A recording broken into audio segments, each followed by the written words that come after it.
Everyone, আশা করি তোমরা সবাই খুব খুব খুব ভালো আছো। আর আমিও কিন্তু খুব ভালো আছি। আর আজকে আমি চলে এসেছি তোমাদের সামনে একটা সুন্দর ওয়েদারের মধ্যে একটা সুন্দর ফেস মাস্কের ভিডিও নিয়ে। তো চলো আজকে ফেস মাস্কটা তোমাদের সঙ্গে শেয়ার করি। তো দেখো, প্রথমেই আজকে আমি ফেস মাস্কটা বানাবো কিন্তু একদম একটা হাফ আলু দিয়ে।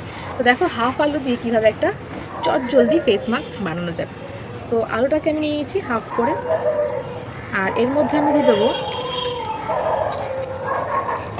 কফি।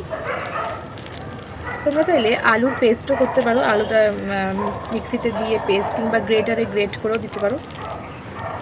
এই আলুটার মধ্যে এবার কফিটাকে নিয়ে নিলাম, ওই সামান্য হাফ চামচ মতো, আর দিয়ে দেবো মধু। এটা কিন্তু একদম চটজলদি হয়ে যায়। মানে ধরো হাতে কোনো সময় নেই, মুখটাকে একটু ম্যারমেরে লাগছে, মুখটা চট করে যদি একটা ইনস্ট্যান্ট গ্লো চাও তাহলে কিন্তু অবশ্যই এটা এই হোম রেমেডিটা তোমরা ট্রাই করে দেখো।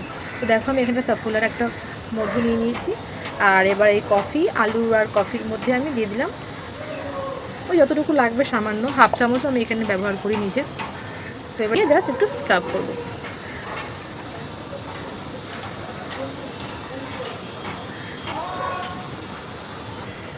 আর এইভাবে আমি ততক্ষণ স্ক্রাব করবো যতক্ষণ না পুরো মানে মধুটা শুকিয়ে আসছে।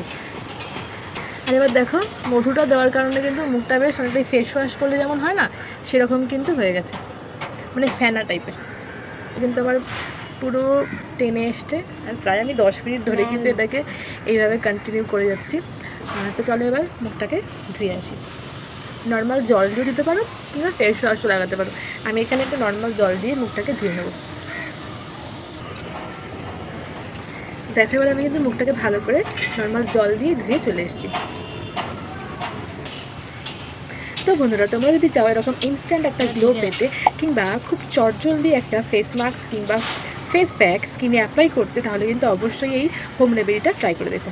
তো চলো আজকের মতো এখানেই দেখা হবে এরকমই কোনো হোম রেমেডি ফেস মাস্ক কিংবা হেয়ার মাস্কের ভিডিওতে।